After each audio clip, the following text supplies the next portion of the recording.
Assalamualaikum warahmatullahi wabarakatuh. Alhamdulillah, alhamdulillahi rabbil alamin. Wabihi nasta'inu ala umurid dunya waddin. Wassalatu wassalamu ala asrafil anbiya'i wal mursalin, Sayyidina wa maulana Muhammadin wa ala alihi wa sahbihi ajma'in. Rabbi shrah li sadri wa yassir li amri wahlul 'uqdatam min lisani yafqahu qawli, amma ba'd. Hadratal muhtaramin yang saya hormati, para alim, para ulama, para guru, para jamaah yang semuanya insyaallah dimuliakan oleh Allah, amin. Pertama dan yang paling utama, mari kita bersama-sama memanjatkan doa syukur kehadirat Allah Subhanahu wa taala. Atas rahmat dan ridhonya kita bisa berjumpa walaupun hanya lewat media sosial. Semoga Allah Subhanahu wa taala senantiasa akan memberikan taufik dan hidayahnya kepada kita semua, amin. Sholawat dan salam semoga selalu dilimpahkan untuk baginda Nabi Agung Muhammad Sallallahu Alaihi Wasallam, kepada keluarganya, sahabatnya, umatnya, termasuk kita semua insyaallah ila yaumil qiyamah, amin. Kajian agama pada kesempatan Ramadan ini saya akan sedikit menjelaskan bagaimana tentang nuzulul Quran atau hari turunnya Al-Quran. Al-Quran sudah menjelaskan dengan tegas dalam surat Al-Qadar, Bismillahirrahmanirrahim. Inna anzalnahu fi lailatul qadr. Wa ma adraka ma lailatul qadr. Lailatul qadri khairum min alfi syahr. Tanazzalul malaikatu waruh bi idzni rabbihim min kulli amrin. Salamun hiya hatta matla'il fajr. Dikala Rasulullah sallallahu alaihi wasallam beliau masih berada di Mekah, setiap bulan Ramadan beliau berkhalwat. Berkhalwat kalau di sini tuh mojismeti, tirakat, atau yang paling gampang berdoa. Tapi doanya tidak hanya di masjid, tidak hanya di rumah. Beliau tinggalkan rumah, pamit kepada istri, ya Khadijah, ya zaujat istriku, saya akan berdoa ke hadapan Allah, memohon petunjuk kepada Allah. Bagaimanakah saya harus menyampaikan dakwah, bagaimana Islam ini. Akhirnya beliau tinggalkan rumah, insya Allah 12 km. Belum ada mobil, belum ada motor, belum ada sepeda, jalan kaki beliau. Naik gunung di Gua Hira.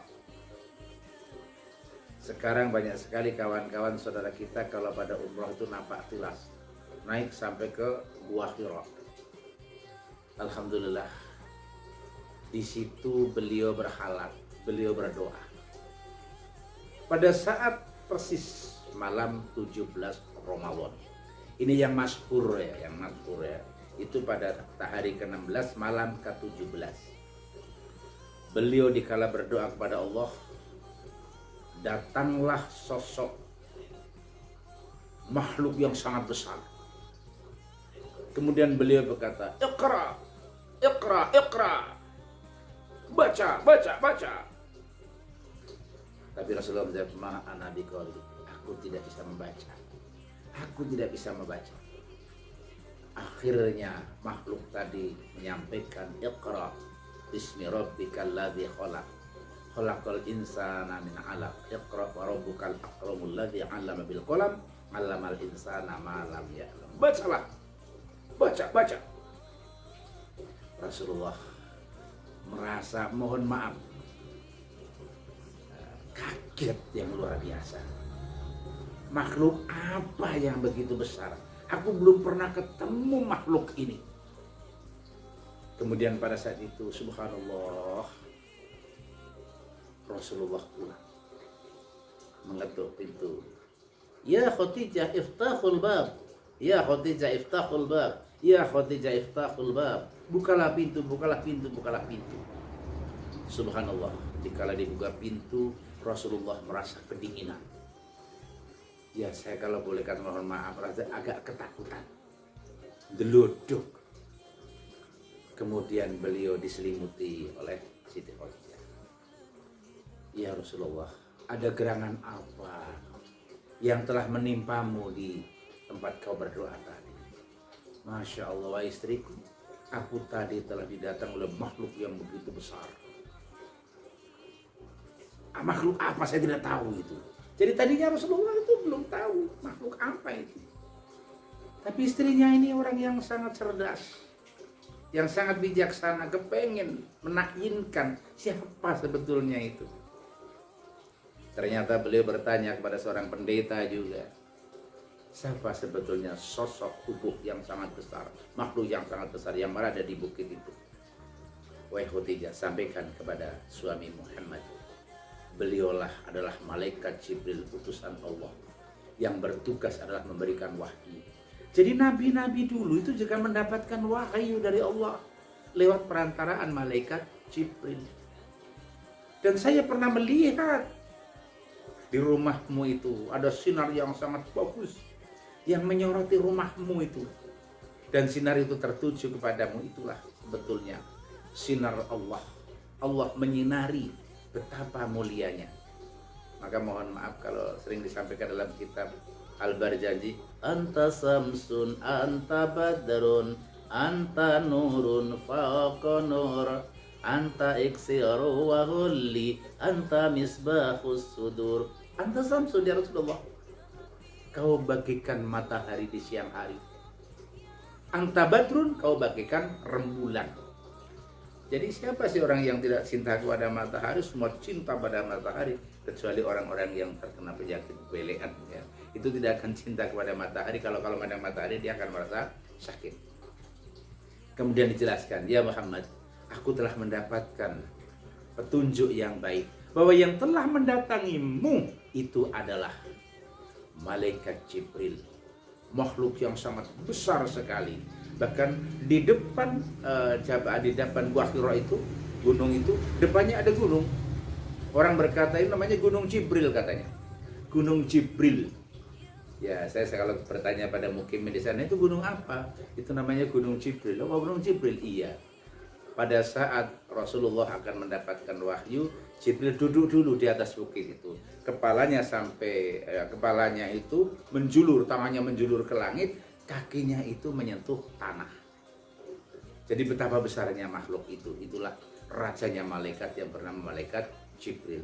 Tugasnya adalah memberikan wahyu. Itu terjadi pada bulan Ramadan, malam 17 Ramadan.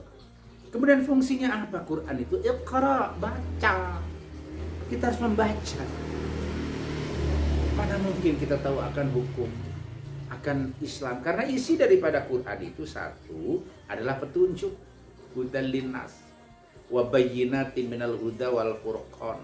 Petunjuk bagi manusia agar bisa membedakan mana yang hak, mana yang batil, mana yang keliru, mana yang salah, mana yang bagus, mana yang tidak. Itu semua ada dalam Quran berupa petunjuk. Yang kedua adalah sejarah. Bagaimana kita tahu sejarah Nabi Ibrahim alaihissalam, sejarah Nabi Adam alaihissalam, sejarah Nabi Isa alaihissalam, sejarah Nabi Yusuf alaihissalam, sejarah Nabi Ismail alaihissalam, sejarah Nabi Musa alaihissalam, sejarah nabi-nabi, semuanya itu ada dalam Quran. Jadi Quran berisi sejarah, berisi petunjuk, berisi sejarah, janji, dan yang ke ancaman. Janjinya apa? Ya ayyuhalladzina amanu taqullaha haqqa tuqatih wa la tamutunna illa wa antum muslimun. Itu peringatan juga, pemberitahuan dari orang-orang yang beriman. Bertakwalah kepada Allah dengan sebenar-benar takwa. Jangan kau mati kecuali kau dalam keadaan Islam. Kemudian janji, wahai orang-orang yang beriman, janjiku kepadamu surga bagimu, bagi orang-orang yang bertakwa kepadaku. Ini namanya janji. Ancamannya, bagi orang-orang yang berbuat jahat, tempatnya adalah neraka jahanam. Na'udzubillah, tsumma na'udzubillah. Maka perlunya mengkaji Al-Quran ini karena ada sejarah, ada janji, ada ancaman, ada petunjuk, semua ada dalam Quran.